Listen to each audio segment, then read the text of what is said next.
आणि त्याची आठवण आज होणं स्वाभाविक आहे, कारण आम्ही आज दोघेही इथे बसलेलो आहोत ठाकरे बंधू. आमच्या दोघांचेही आजोबा प्रबोधनकार हे संयुक्त महाराष्ट्राच्या लढ्यामध्ये पहिल्या 5 सेनापतींमधले एक सेनापती. त्यांच्या सोबत माझे वडील म्हणजे शिवसेना प्रमुख हिंदू हृदय सम्राट बाळासाहेब ठाकरे, राजचे वडील म्हणजे माझे काका श्रीकांतजी ठाकरे, म्हणजे अख्खं ठाकरे घराणं त्यावेळेला मुंबईसाठी संघर्ष करत होता.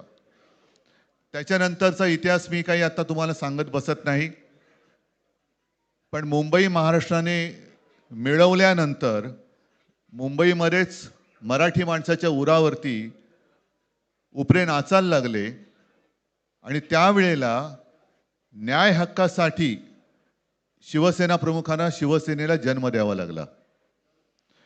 साधारणतः 60-65 वर्ष आता होतील, पुढच्या वर्षी शिवसेनेला 60 वर्ष होतील. इतकी वर्ष व्यवस्थित गेली आणि आज परत आपण पाहतो आहोत की मुंबईचे लचके, मुंबईच्या चिंधड्या उडवायच्या हे मनसुबे त्यावेळेला ज्यांना मुंबई पाहिजे होती त्यांचेच प्रतिनिधी, जे वरती दोघं जण, वरती म्हणजे इकडे नाही दिल्लीत बसलेले आहेत, त्यांचे मनसुबे आहेत. आणि आत्ता जर का आपण भांडत राहिलो तर मग तो जो काय संघर्ष, ते जे काय हुतात्मा स्मारक आहे त्याचा मोठा अपमान होईल. आज आम्ही आमचं कर्तव्य म्हणून एकत्र आलेलो आहोत आणि मी मागेच म्हटलं, एकत्र आलो आहोत ते एकत्र राहण्यासाठी.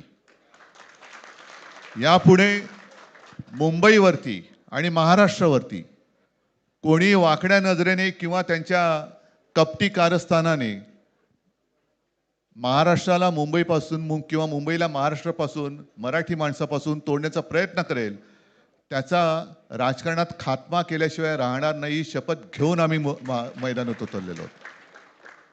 उत्साह अमाप आहे.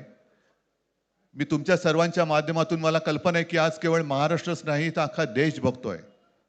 मी सर्वांना विनंती करतोय, आवाहन करतोय आणि एक सूचना सुद्धा करतोय, कारण मागे विधानसभेच्या वेळेला भारतीय जनता पक्षाने जो एक अपप्रचार केला होता, बटेंगे तो कटेंगे, तसंच मी मराठी माणसाला सांगतोय की आता जर का चुकाल